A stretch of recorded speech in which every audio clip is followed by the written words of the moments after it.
Hi guys, and welcome back to another video. I hope you are all doing well. In today's video I'm eating from different countries from around the world. So I'm doing 5 days, and the countries I have chosen are South Louisiana, Italy, Nigeria. I have Korea and India because those are my favorite ones. And yeah, I just made one meal from each country. It's always dinner, and that's everything I have to say for this intro. I really hope you are going to enjoy the video, and if you did, you can give me a thumbs up, and you can also write down in the comment section dishes you like from around the world that you eat frequently, and maybe I can cook them myself. And yeah, let's jump right into the video. Starting off with day one, where I attempted to cook a very popular dish invented in South Louisiana, which is gumbo. I discovered gumbo when I was 12 years old by watching the movie Princess and the Frog, and I was always so curious what it was. But time went by and I never made it, but today, on this fine Monday evening, I took the chance. I've linked all the recipes in the info box for you to try, but for this recipe you basically need onion, garlic, bell pepper, carrots, mushrooms, pure tomatoes, canned wild beans, and a lot of spices and herbs. And I think you typically eat it with white rice on the side, so I pre-cooked some brown rice for me and my mom because we enjoy brown rice more. And yeah, you basically finally dice up the garlic and onions and cook them first in the spices and herbs.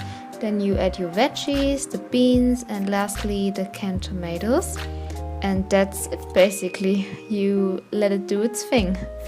And as I already mentioned, we ate it with brown rice on the side, and it was so delicious, very comforting and so foodie-licious, and we really enjoyed it.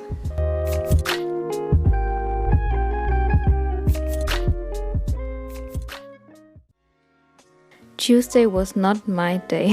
Actually, I had planned to make vegan stuffed ricotta pasta shells, but somehow I couldn't find the pasta anywhere, so I decided to cook vegan gnocchi from scratch with a homemade chunky tomato sauce.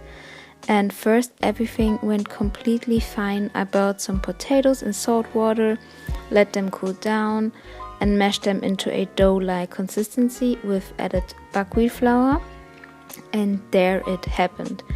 I don't know why it didn't work, but the dough was so sticky, even though I really gave it my best shot. The dough just didn't cooperate with me this day. I was so sad because I swear I did this before successfully. But this time, I don't know. But I didn't left the Italian country and simply made some noodles to go with the sauce, which was delicious nevertheless.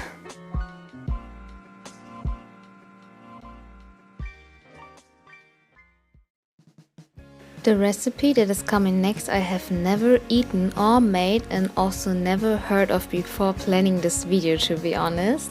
And I wanted to make something from Africa so badly, but had no idea what to make. And then I came across this recipe from Nigeria, which is a very popular dish, and it's called jollof rice. I'm so sorry for butchering everything, bear with me, I'm a beginner. But this meal looked very pleasing and appetizing and easy to make as well, so I thought, why not give it a try? Jollof rice is basically a one-pot tomato and pepper infused rice with a crispy layer at the bottom, which is eaten along with some meat typically, but I just had some tomato and turnip on the side.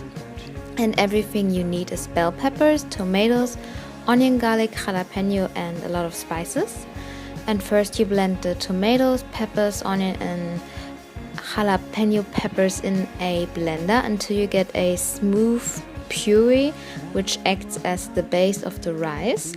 Then you add the mixture to a pot along with some oil and cook everything for around 5 minutes. Then you add some vegetable stock and your rice, and I would recommend again to soak it overnight. Cover the pot and then you let it just simmer for 10 to 20 minutes or how long your rice gonna need. And after that you take the pot off the heat, stir up the crispy rice at the bottom to the top and enjoy. And everything went pretty smoothly, but I think my version of the rice was way too liquidy. But nevertheless, this meal was so simple yet comforting and delicious, and me and my dad both really enjoyed it.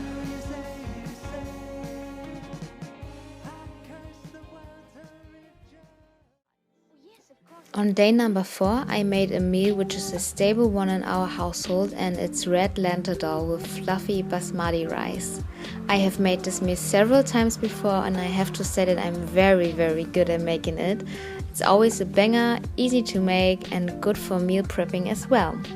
All you need are red lentils, a lot of herbs and spices, ginger, onion, garlic and canned tomatoes.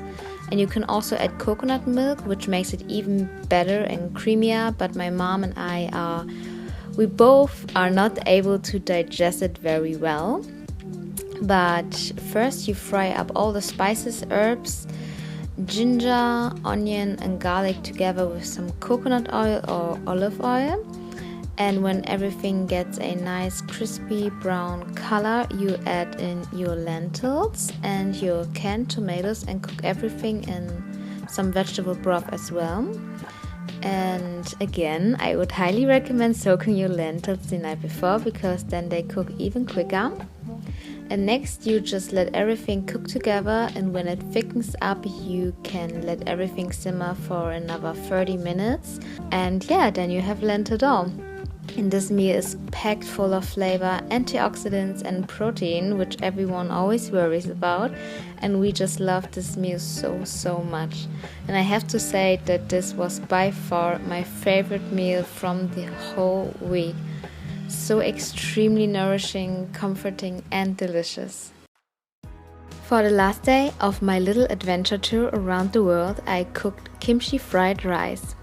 I have to say that every meal I made this week was so simple and so quick to make, but so flavorful at the same time.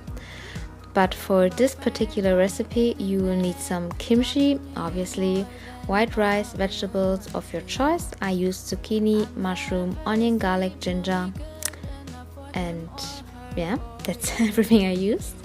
And then you also need a sesame oil, soy sauce and gochujang for your sauce.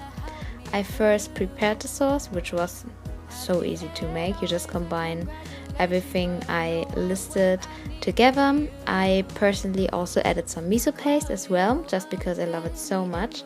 And then you make it as liquidy how you like by adding some water.